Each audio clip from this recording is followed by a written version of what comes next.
Open source software changed the world in countless amazing ways. From the Linux operating system, which is now the de facto standard for enterprise IT, to a whole host of operational solutions for business, open source is a durable movement. But how do developers of this technology get paid? Find out on this episode of Future Proof. The future is here already. It's just not evenly distributed. Yet. Today's world teems with innovation. The nexus of hardware, software, and human ingenuity promises a revolution in possibilities. What does tomorrow look like? Witness Future Proof. Yours truly, Eric Kavanaugh here. And folks, I'm very excited to have a couple experts on the show today who are plying the trade that I find extremely valuable and is really an undercurrent of innovation in the tech space and has been for, 25 years, maybe a bit longer. And that is open source. So we're going to talk about open source advocacy and how important open source is for technology today. Obviously, Linux, old Linus Torvalds, he threw down the gauntlet, I guess, roughly 30 years ago, I think, to build out an operating system that was open source. Now, I've talked to various people over the years about the impetus for all that, and I'm told it's not exactly what I thought it was, but de facto, it became an alternative for dealing with the criticality of having a functional operating system. One that is not proprietary and thus owned by a particular brand. Think Microsoft with Windows. Linux, in fact, has become the de facto standard for enterprise technology for many years now, for 20 years. Linux has been accepted as the standard foundation. And what does open source mean? Basically, it means the source code is available for review. And typically, what happens in the world of programming is you will write an application in code and then you compile it for a certain operating system like Windows or the Mac OS or Android or Linux or Unix back in the days, for example. And if it's closed source, well, that means that you don't really know unless you're inside the organization and have access to it. You don't know what the code was. You just know how it's been compiled and what it does. So it's kind of like a cake that you get is the compilation. If you have open source, you know the recipe for the cake. If you don't, then you don't know the recipe. So it's good for lots of different things. It's good for being able to identify errors. Bad code goes away is one of the lines about open source that is pretty common. But there are lots of drawbacks too. You can just understand how if it's open source and you just put it out there, well, why would anyone want to pay you for it? And the short answer is that you see lots and lots of companies do this. Of course, Red Hat became very famous in hardening Linux. So RHEL, I think Red Hat Enterprise Linux is what that stands for. They will go and help you deploy this stuff, help you make sure it stays up and running, watch out for security hacks and patches and so forth. There are lots of reasons why you want a partner doing that. That's typically the business model is you'll have an open source version of something and then a enterprise grade version. So think Confluent with Kafka, for example. There are lots and lots. There's DataStax with Cassandra. This is not a new thing. MongoDB, of course, is another open source database technology. There's lots and lots of open source stuff out there, and it is foundational to how many things work. iPhones, for example, all have all sorts of open source technology in them. One of my aha moments, and I'll bring in Max Howell here in just a second from T. We have Timothy Lewis as well. But one of my aha moments was getting on an international flight, I guess probably like 10, 11 years ago, and just sitting in front of the screen where you watch the movies. They were doing an upgrade, and I saw the little Linux character there, and like the code is going past my screen. I'm like, oh, okay. So they're using Linux as the operating system for the in-flight entertainment system. It's great if you can use these open source tools, but who pays the open source developers? That's the key. And if you have a project that's important and it's underpinned by one person and that person decides they don't want to deal with it anymore, that's a problem. And we've actually seen that problem play out. So with that long-winded explanation, I'll bring in Max Howell from T. It's TEA.xyz online. And these folks are trying to build out a model to compensate the open source developers and to really, I guess, infuse some remuneration into the community and some payback for these people to encourage them to keep going. So with all that, Max Howell, welcome to DM Radio. Tell us a bit about T and your mission to bolster open source. Yeah, so I've been in open source for more than 20 years at this point. I didn't think I was going to be a programmer when I was at school, but I did a chemistry degree and I didn't like it. I didn't like it a lot. Um, to the extent that I went home and I installed Linux on my home computer, and Linux at the time was pretty new. Like the idea of open source hadn't really grabbed anyone fully, but while I was playing around with it, I discovered that there was something about open source that really captivated me.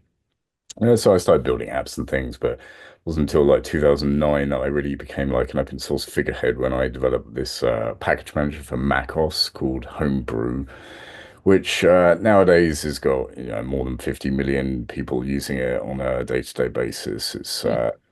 enormous in its scope and size. It's really one of the biggest open source projects that was ever produced. And on my journey making a homebrew and working on it and finding that I had to spend all my evenings and weekends working on it and then, catching lunch breaks and things.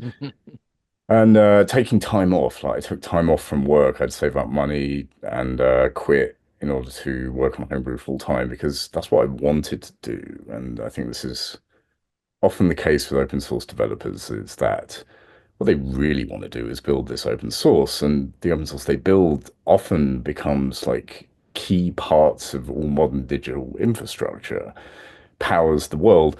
And yet, there's something about the open source model that's always made it so that it's unlikely that you're going to be able to get paid for working on it.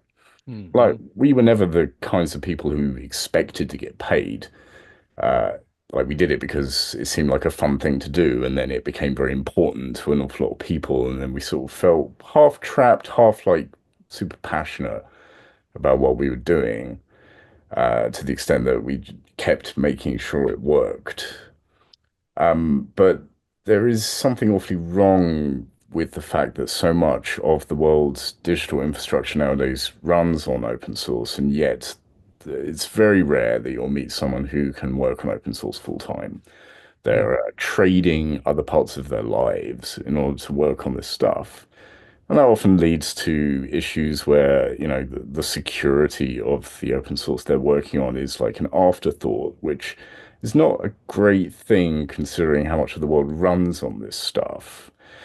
And as you said, like often these people just rage quit suddenly, and every few months you see a story from someone saying, "Look, I've been begging for these companies. They're often very big companies that build on top of this stuff to help me to work on this, and I give up. I'm done."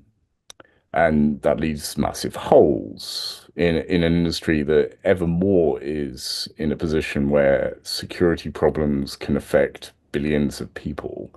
So yeah, we've been trying to build out a solution, something new, something different to the existing attempts, and yeah, we're very excited about what we're building. Yeah, let's kind of dive into that because there are some alternatives. I mean, you're not the first folks to have this idea, but obviously you've got enough experience to know where rubber meets road. And it is important that we maintain these projects. I won't tell which story it was. I'd have to look it up honestly, but there's a story from a webinar I watched a couple years ago where a very critical component of many enterprise technology stacks was just no longer going to be supported. And there was a guy like feverishly communicating with the developer, say, please, would you just, hand over the project and we'll take it from here. And it was like, nah, leave me alone, go away. And it crashed and burned. And then, it's just like having a part of your car that all of a sudden stops working and you can't replace it. It's like, well, what do you do then? Like, it's a very, very challenging situation. And a lot of people don't realize that these technology stacks for large enterprises are extremely complex. They've spent years in many cases really trying to hammer it out and get it to where it's durable and agile and can do all the things it can do. And you pull a piece out of that thing, it's like a Jenga game, right? Like, oh no, the blocks just start falling. So what are you doing in your approach that you think is going to ensure success? Yeah, well, we feel that a big part of these withdrawals is, the lack of funding for Hmm. people that they would work on these things full time if there was a system that allowed them to do so. Over the years, people have tried to make ways for that to work. Like one of the ways that has emerged over the last few years is the idea of commercial open source, pioneered like by Red Hat probably, like way back. Hmm. If you can figure out how to build some kind of service on top of the open source, then you can probably charge companies for that. I think a lot of open source devs don't really want that, is the truth. They want to work on open source in the way that open source works. They don't want to figure out how to bolt on some sort of service model, hire a team, manage a team.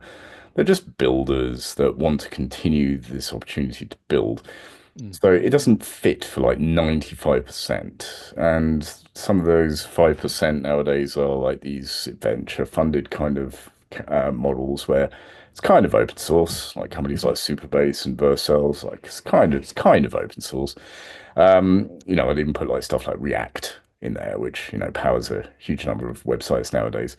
Like the, Sure. the truth is, the companies that are behind these things have agendas, and agenda does not fit into open source in my mind. Like Mm. open source is about building something that solves a problem, and then the community goes, "Yeah, this solves my problem. I like Yep. this. I'm going to Yep. work with this. I'm going to build this into my stack. I'm going to contribute to this." Open source is weird. This is the reason that nobody's really figured out a way to fund it, and that's Right. why our approach is really different. Like we're taking this approach using cryptocurrencies because cryptocurrencies allow you to change the economics of a situation. So we've spent an awful lot of time now, like figuring out how to apply smart contracts on top of open source in order to make it so that the whole system sustains itself in a way that doesn't really change how open source has evolved. Hmm. Like it wouldn't be any good at all if we changed how open source works. Like we wouldn't be doing the world a service, and also it probably wouldn't work. Like open source would just go, nah, that doesn't work for us. Like, yeah, I'd love to get paid, but like by being paid, you're making it so that actually this is different. So nah, not interested in that. And I'm sure Tim can talk more about how we're going to go about that. Yeah, Tim, why don't you chime in and let us know? Because again, I see the challenge that you're facing, and I think Max did an excellent job of describing open source developers. They want to build things. They want to build things. Yes, they want to get paid, but mostly they want to build, and they don't want to be hindered or held back in how to build and what to do. And typically you don't like a set of rules being thrown at you, right? You just want to get stuff done. So, what's your take on how TEA.xyz can solve for this challenge? Yeah, so this was a problem now that we've worked on for the last, 3.5 years directly, but it really stemmed from, me getting to know Max. I've been a developer and engineer my whole life. I met Max in 2013. I had just been getting into Bitcoin and Doge and then Ethereum network. Max is an amazing developer, and his project at the time was the number one project on GitHub and had been for 3 years. Hmm. Yet he had to go from contract to contract in different jobs to support his ability to go work on these platforms. And it took several cycles in the way that crypto evolved to be able to even have conversations with him about where there might be solutions. So I myself, I've worked in the financial industry, had worked in the financial industry for a long time, data expediency and understanding like the underpinnings of fixed protocol data transfer and security. So no stranger to cryptography. I've been using cryptography for 30 plus years. And as these networks have evolved, they're becoming more functional. Max, like many others, I think for a long time, just saw crypto as, dog tokens and memes and nothing of any, substance. But ideally, we're building out systems that are really this world compute or shared registry type of platforms that people can hopefully ascribe better supply chain security to, for example. But if we attach things like token economic theory on top of these, we believe that you can generate and create real value off of the community values that have already been established within open source. So as Max mentioned, trying not to pervert the way that open source functions and trying not to have any systems that are tit for tat or requiring people to pay token to be able to access open source, but allowing people to be able to be rewarded through a protocol itself. It took us a long time to develop a couple of the different parts. One of the parts that we really have worked on hard is trying to value open source. Not all open source is valuable. It is under our estimations, probably the top 10% of open source has any value. And so trying to identify what's important and what's used has been very, very difficult because the communities that have evolved are separate, and there's no real way to tell any longer from stars or downloads from GitHub what is actually used. All of those things can be faked. All those things can be not real, not genuine. So the first thing that we set out to do was create a platform that can really understand the value of open source. We created this protocol called Chai. Really what it does is it attaches to all the different package manager ecosystems and creates a global dependency graph. So really we put different weights on what's depended on by what. And the system package managers have a lot more importance than, say, the language package managers, right? So understanding that history of weight, if your dependency is depended upon by something that is truly established and has a larger weight to it, you can rise in what we call T rank. We consider T rank something that's similar to PageRank, but for open source dependencies. Based on that T rank, we can distribute rewards from the network itself. So these networks, since they've evolved over the last 15 years, there's an enormous use for the different types of compute that you can have on them, not only from the DeFi-like contracts, but moving into other data availability contracts, moving into other registry contracts, moving into communication gates that we think can be utilized as the user experience gets better for these types of on-chain mechanisms. So I feel like we both felt like a majority of open source developers, hadn't taken a look into these networks. Many of them felt like they got left behind. They didn't participate in the Ethereum launch. They didn't participate in, earlier launches of popular networks. So what we wanted to do was create a network that, one, would marry some of the tools that they might be used to. We created ultimately a layer 2 Ethereum network that has a custom precompile that allows us to use the GPG address space. So going back to GPG PKI, which has been used in Git since 2005, it allows us to not only be able to distribute value to those that have committed to open source over the last 20 years, but also have them use GPG as a part of the PKI to launch contracts and be able to execute commands in the system that's not a far step away from their normal dev UX. So then the network itself, as it gains in popularity and uses, is a permissionless network. And the way that it's structured through the fees that the network generates, a large majority of those fees go directly back into rewarding those that have registered their packages within our platform.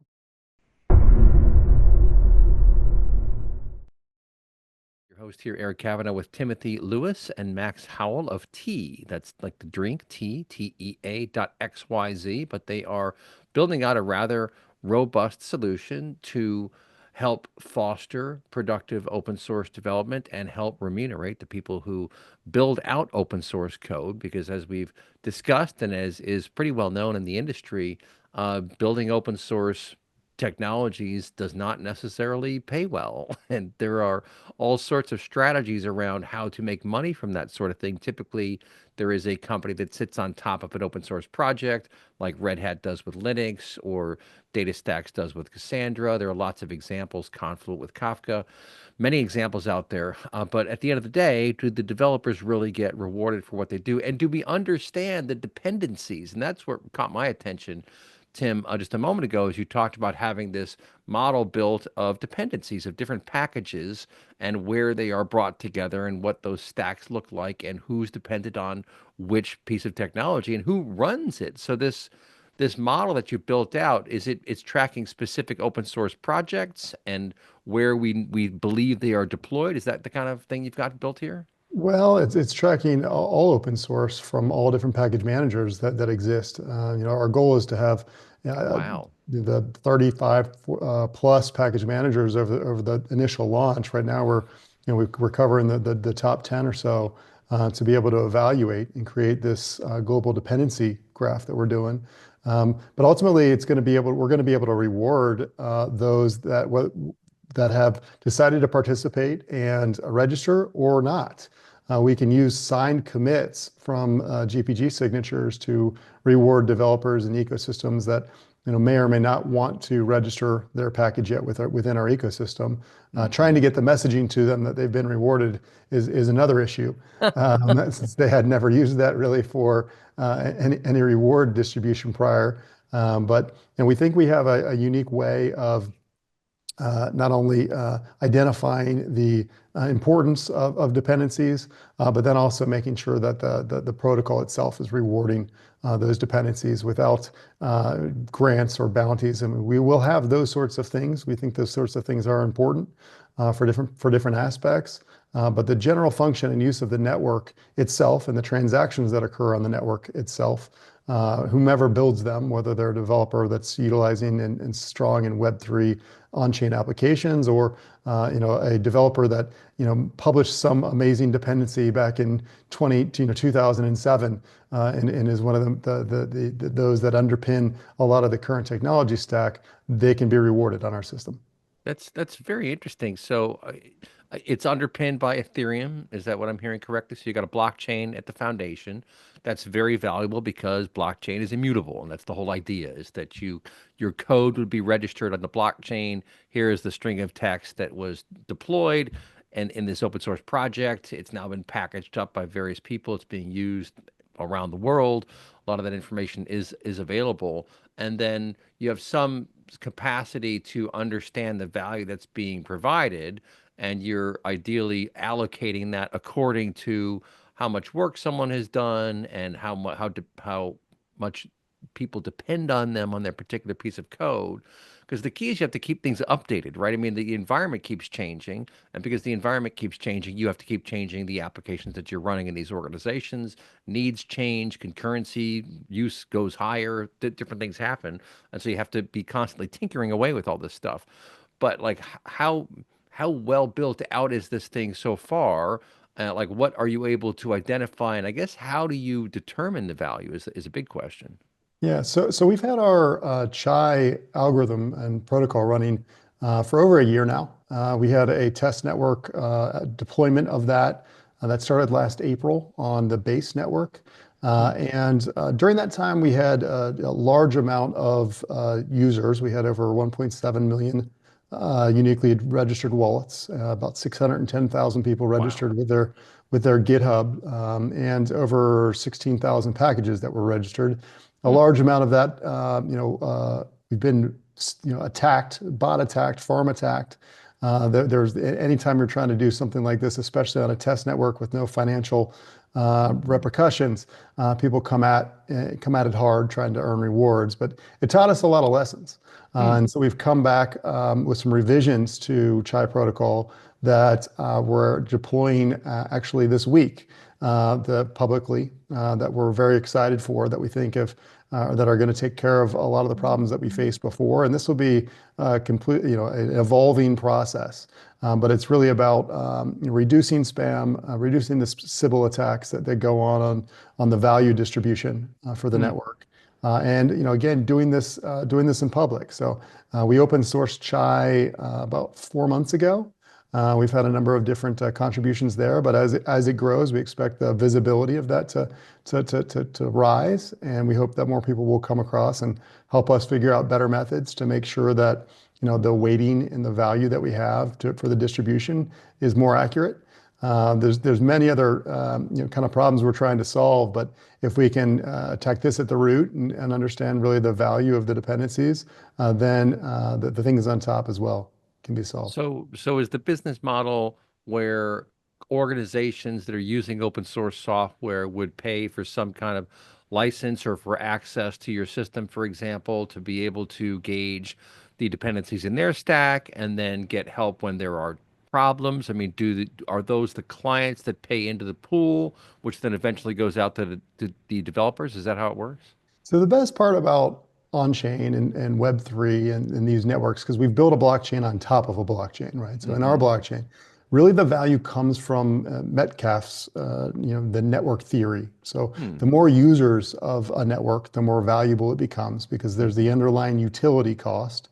And our network is powered by T itself.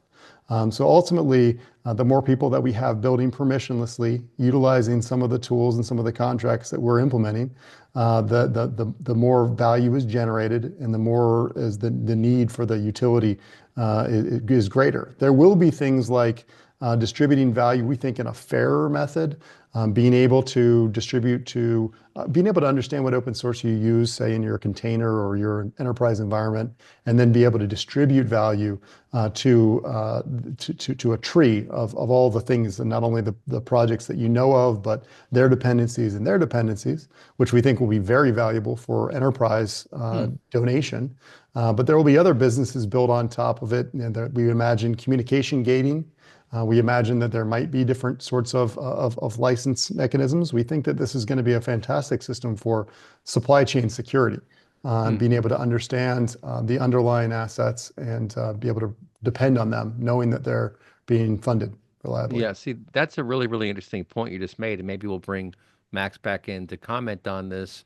I'd mentioned I watched a webinar a couple of years ago from the folks at Tidelift, and the guy made a really, really interesting observation. He said, if you ask coders to describe themselves, most would not use the term supplier, but they really are suppliers, and they're part of a supply chain. This is a very long chain that has tremendous implications for running critical infrastructure all around the world. So in many ways, coders are, especially open source coders, project managers are suppliers in a supply chain, even if they don't kind of view themselves that way. I thought that was a very powerful observation that he made. And as I talk to you guys, I'm realizing that the depth of complexity necessary to achieve what you're trying to build, which is truly remarkable, and it is bulletproof, and that's the idea. It has to be bulletproof if it's really going to work. But what do you think about that supply chain analogy and how it kind of plays into what's really happening here?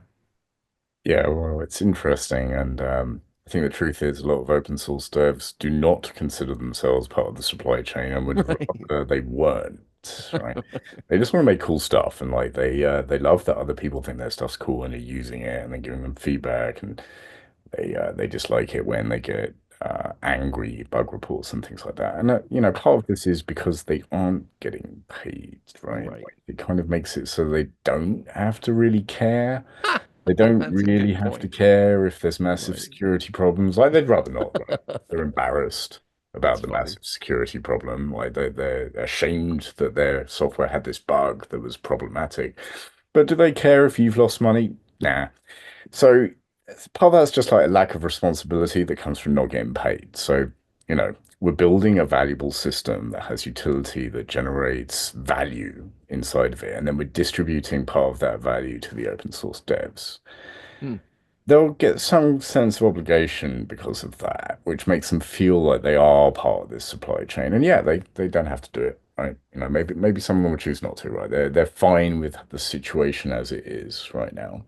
But a lot of these 10% of projects that Tim was talking about that power so much of the world, they're kind of itching to get more flow coming in Mm-hmm. so that they can care more about their impact, so they can Mm-hmm. concentrate on security issues and bugs, on features, Mm-hmm. making sure that they have a wider distribution.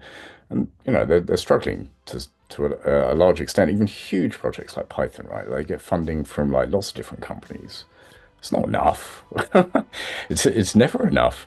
Like Airbnb donates something like 100 grand a year, and they're one of the biggest Wow. companies for donations to open source. And Airbnb make like $1 for every 1,500 bucks made worldwide. I think that was the stat last year or the year before Hmm. that released. Um, it the way the system works currently doesn't encourage enough of that to go back. So Right. with what we're doing, we're hoping that not only does it like fix this injustice, which it's an injustice. It's not something, as I said, like none of us ever started open source in order to become rich. Like that wasn't why we did it. Like we don't expect like to make money with it. That we never did at least.